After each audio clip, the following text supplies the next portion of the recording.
नमस्कार दोस्तों, मैं एक सत्य घटना पर आधारित एक कहानी लेकर आया हूँ। जिम कार्बेट की लिखित किताब the man-eater of Kumaon. Mister Vivek journey में आपका स्वागत है। तो चलिए अब कहानी का आनंद लेते हैं।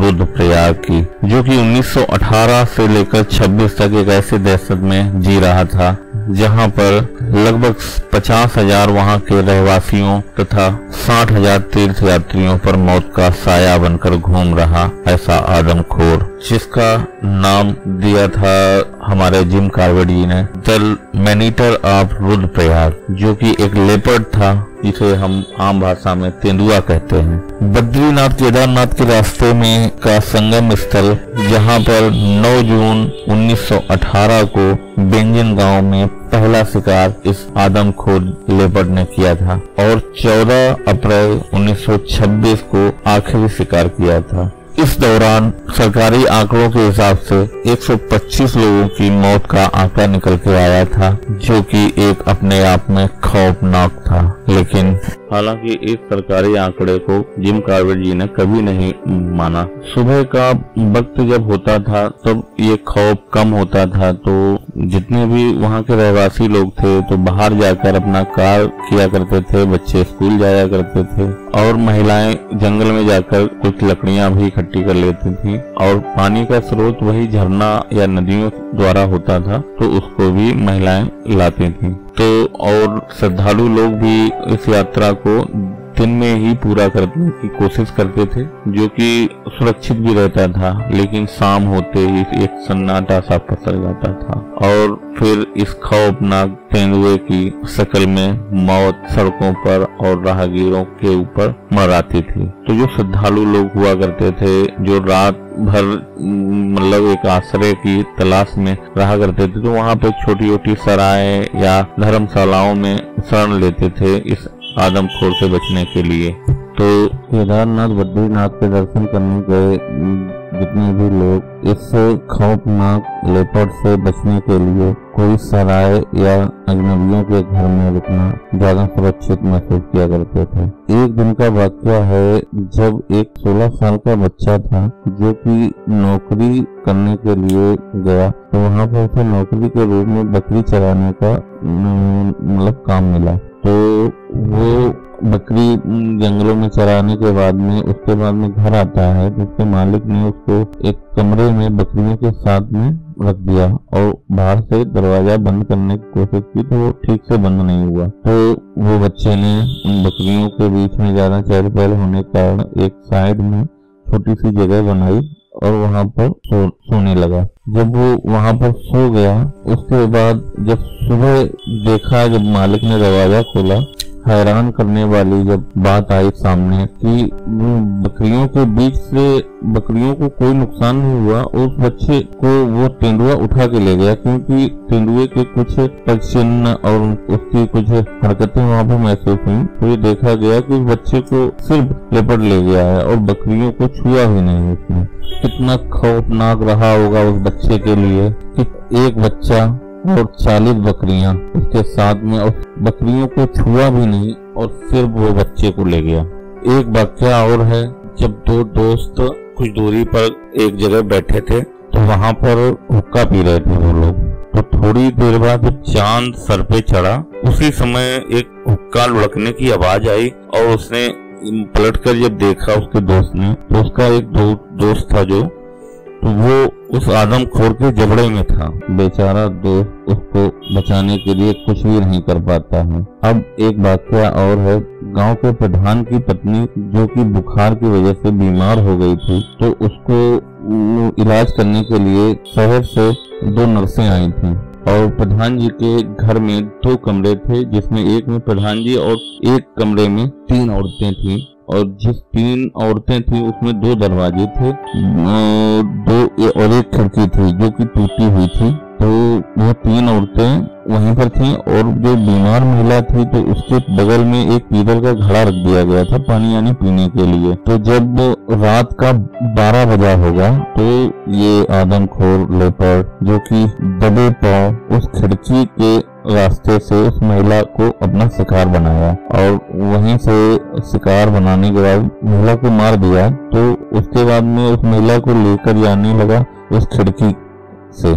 तो खिड़की के पास रखा हुआ था वो मटका जो पीतल का था, तो वो गिर पड़ा। तो इसी हड़बड़ाहट में और हड़बड़ाहट के कारण मतलब सब जग गए। इसी कारण वो लेपर्ड छोड़ के भाग गया।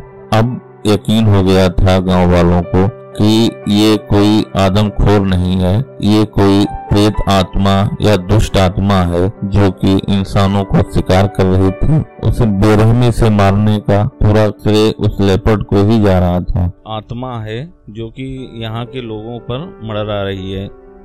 जिम कार्बेट जी ने कहा कि आत्मा है, इसको मुक्त करना मेरा भी काम है। तो 1 दिन 2 दिन 3 दिन 9 दिन तक बीच में सिर्फ एक काकड़ जानवर था, उसकी आवाज सुनाई पड़ी और 9 दिन तक कोई आवाज नहीं। फिर वो दिन आ गया जिस दिन लेपर्ड की मौत थी। तो बकरी जब नीचे बंधी हुई थी उसके घंटी एक डाल दी गई थी गले में। तो जब आवाज आएगी तो रात का होगा समय, तो समझ में नहीं आएगा कि भाई क्या है क्या नहीं। तो घंटी द्वारा ये बकरी इधर उधर भगेगी तो सही हो जाएगी, मतलब मालूम हो जाएगा कि हाँ लेपर्ड आसपास आ गया है। तो 10वें दिन जब वो बकरी की घंटी बजी तो और पासी में लेपर्ड की गुर्राने की आवाज भी आई, तो वो समझ गए कि यहाँ लेपर्ड आ चुका है। तो पंडित जी और कुछ शरणार्थी थे वो अंदर अपने कमरे में लेटे जाते थे। तो उन्होंने ये भी कहा था पंडित जी से कि पंडित जी अगर मैं लेपर्ड को नहीं मार सका तो कम से कम आपकी सुरक्षा तो कर लूंगा मैं। ये सारी व्याख्या पंडित जी को बता के वो चले गए। तब लेपर्ड धीरे धीरे गुर्राने की आवाज आती आती उनके पेड़ की तरफ चली आ रही थी, क्योंकि वो बकरी बनी थी, बकरी को निशाना बनाया था वो लेपर्ड। जब चलता आया वो वहाँ पर और गुर्राने की आवाज कुछ कम हुई तो वहीं पे एक रखा था पत्थर।